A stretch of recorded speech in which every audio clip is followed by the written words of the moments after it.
everyone. I'm Kay Johnston. I've read Khadijah's book on my phone, first of all. When it first came out, I got it on a Kindle. I read it from cover to cover. And then Khadijah came and visited my tiny little school, and she donated 5, and I read it again. Now, what I like about this book is that it talks to you. And any one of you who know Khadijah well, and I don't know her as long as some of you do, but you can hear her talking through the book. And that is the easiest way to connect with someone. Straight talking, hard hitting, and makes a lot of sense. Thank you.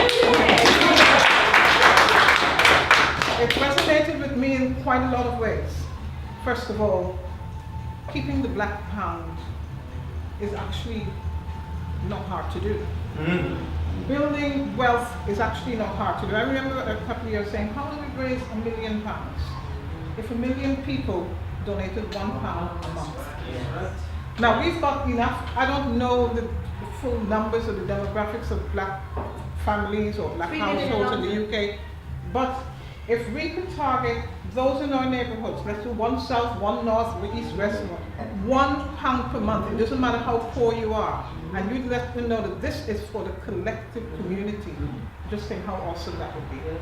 Yeah. So, you know, and this book is actually the idiot's guide to how you can build that.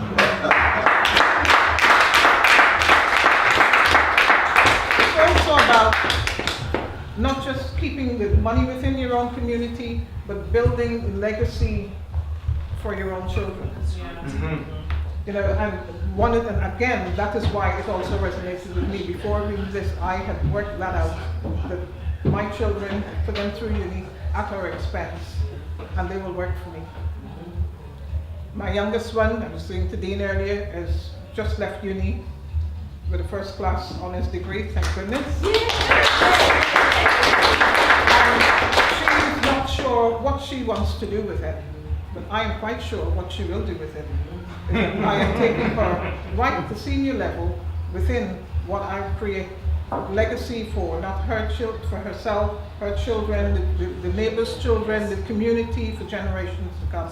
And I'm teaching my children how to lead. They're nobody's followers. The children I work with, and I have the pleasure of working with, each one of them is being groomed to run a business. That's right. That's the only way that we can do that. Now, back to I've actually pulled up one of the pages here. It's easy for me to find it on my phone. Money would circulate within your own community, increasing your wealth. Wealth that could be directed to building big industries within your own community. Small shops could become big department stores. We could build free schools where children are taught to succeed with pride in who they are. We could create finance institutions, private hospitals, build housing corporations through our own construction companies, and corporations that create job opportunities for our own people. We could also direct our own funds and wealth to eradicate gun crime and drug use for our young people. We could create rehabilitation programs for work for our young men and women for that matter, and when they're released from jail, to ensure that they never return. We can end unemployment and self-destructive behavior by creating wealthy communities that our young people feel proud to be a part of. A community where they feel that drugs and crime is not only salvation, the list is endless. But if it can happen, if you think we, not me, and we unite as a race of people. I can't stress enough how unity is important. Unity is strength. And if we all come together,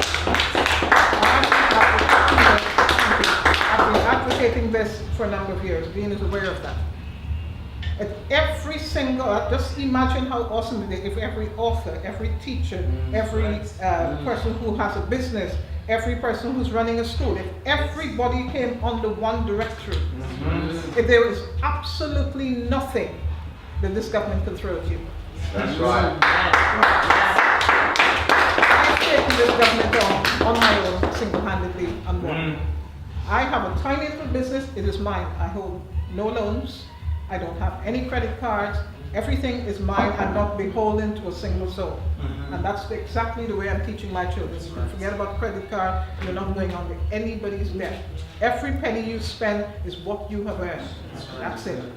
And that's the way, I do financial literacy every 2 weeks with those children. They've been taught how to budget, how to, the difference between mortgages and rent. If you have this amount of money, that's your top line, what's your bottom line? They can work it out, what the bottom line can be. Okay, you budget for a month and get back to me. And these are children as young as 9 years old. 9 to 16. So yeah, I look at this and I'm going to go back to perhaps the teacher bit here. And I saw black sterling. Of course, they're copies of a photograph of Pansam. But I'm going to look at sterling as the meaning of sterling. If we look at sterling as a superlative, it means magnificent, it's laudable, it's the greatest. As a people, we are sterling and black. Yes, we are! We will continue to be sterling and black. Yeah. So, well done to Deidre for bringing this into the eye, into everybody's eye. It's written in a way that is accessible. Even the kids that I work with can, get to grips with it. It is so easy. And again, we will continue to use it as one of the teaching, it's now, on the bookshelf there, it's part of the curriculum on financial literacy, and it's easy for them to read and to access as well. They don't need to come back with, oh, what's this word mean? What is this? They can access it themselves. And if each of you take that message out into your communities, your families, whatever, and let's start building that black pound.